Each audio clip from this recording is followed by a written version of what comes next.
दुर्गा नदी के किनारे बसा एक गांव फूलपुर। गांव में कुछ 100-150 लोग रहते थे।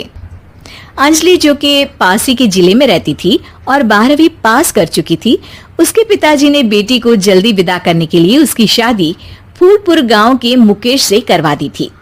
मुकेश कभी स्कूल नहीं गया था और इस कारण वो पढ़ा लिखा नहीं था और बाकी गांव वालों की हालत भी मुकेश जैसी ही थी। मुकेश के घर में उसके माता पिता भी रहते थे। सासू माँ, मैं बाहर मंदिर तक जा रही हूँ, आधे घंटे में आ जाऊंगी। अरे अभी कहीं जाने की जरूरत नहीं है, चुपचाप जाके रसोई में रात के खाने की तैयारी करो। और ये घूंघट क्यों हटा लिया है तुमने? क्या पता नहीं कि इस गांव में औरतें बिना घूंघट के नहीं रहती? रात में अंजलि छत पर जाकर अपनी मम्मी से बात कर रही होती है। तभी गांव की 3-4 औरतें उसे देख लेती है और दरवाजे पर आकर उसकी सास से शिकायत करने लगती है। और क्या हुआ? अरे छत पे तो देखो, आपकी बहू मटक मटक के किसी से फोन पर बात कर रही है। दिन भर फोन पे लगी रहती है। अरे कल तो मंदिर के पास वो क्या कहते हैं, सेल्फी ले रही थी। शहर की बहू रखना अच्छा शान की बात है, पर देखना इसके लक्षण से ये तो तुम्हारे परिवार को बदनाम ना कर दे।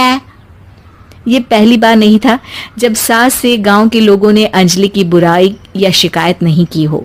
अब तो ये रोज की बात थी। अंजलि ये सब सुन लेती है। जब वो नीचे जाती है तो मुकेश भी वहां आ जाता है। सास कहती है, बेटा, लोग घर आकर शिकायत करने लगे हैं बहू के कामों की, देख लो। पति हो, संयम से रखो इसे।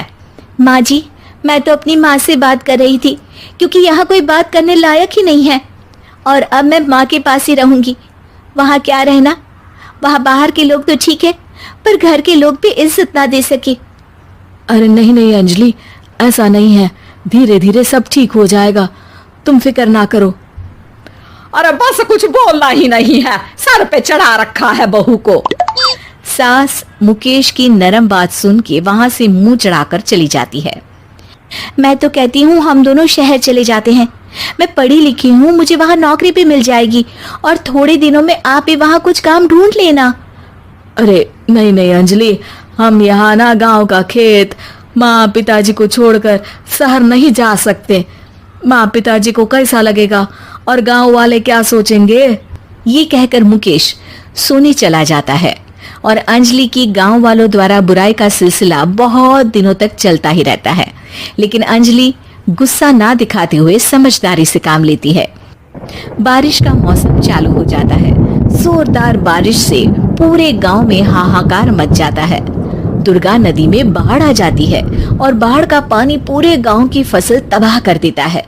फसल की ये हालत देखकर गांव वाले निराश हो जाते हैं और बात तो यहाँ तक पहुँच जाती है कि कुछ लोग तो अंजलि को इस सब का दोषी ठहरा देते हैं। अरे पूरी फसल तबाह हो गई, पता नहीं किसकी नजर लग गई है। अरे जब से चौधरी परिवार में ये शहर की बहू आई है ना, तब से ही गांव की शांति चली गई है। इसके कर्म कांड से माँ दुर्गा नदी भी खुश नहीं है। ये सब सुनकर बेचारी अंजलि रोते हुए अपने घर चली जाती है। कुछ दिन बाद सभी गांव वाले अपनी फसल का मुआवजा लेकर अपने अपने घर आते हैं। मुकेश भी 1500 लेकर आता है। अंजलि को जब पासबुक दिखाता है तो अंजलि हैरान हो जाती है। अरे, ये पासबुक में तो उन्होंने 4000 की एंट्री करी है और आपको सिर्फ 1500 दिए। सच में?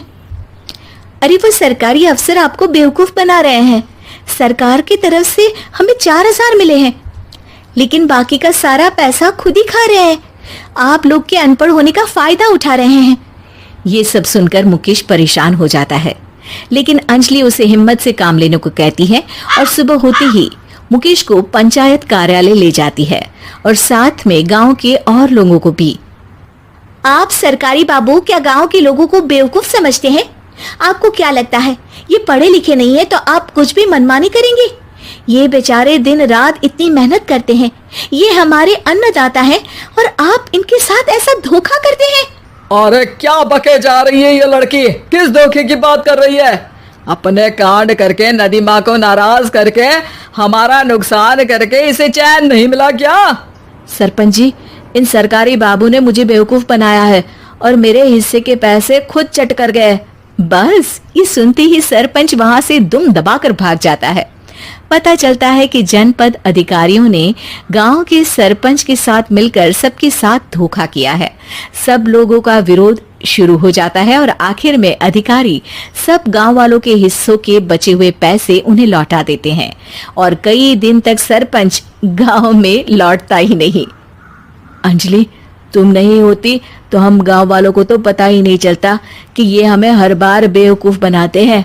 हाँ हाँ अंजलि बेटी, हमें माफ कर दो।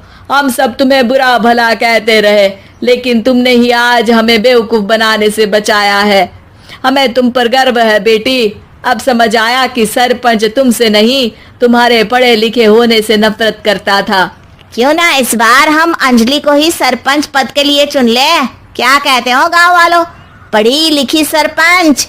बस पूरा गांव अंजलि के लिए ताली बजाता है और अंजलि की सास उसे खुशी से गले लगा लेती है।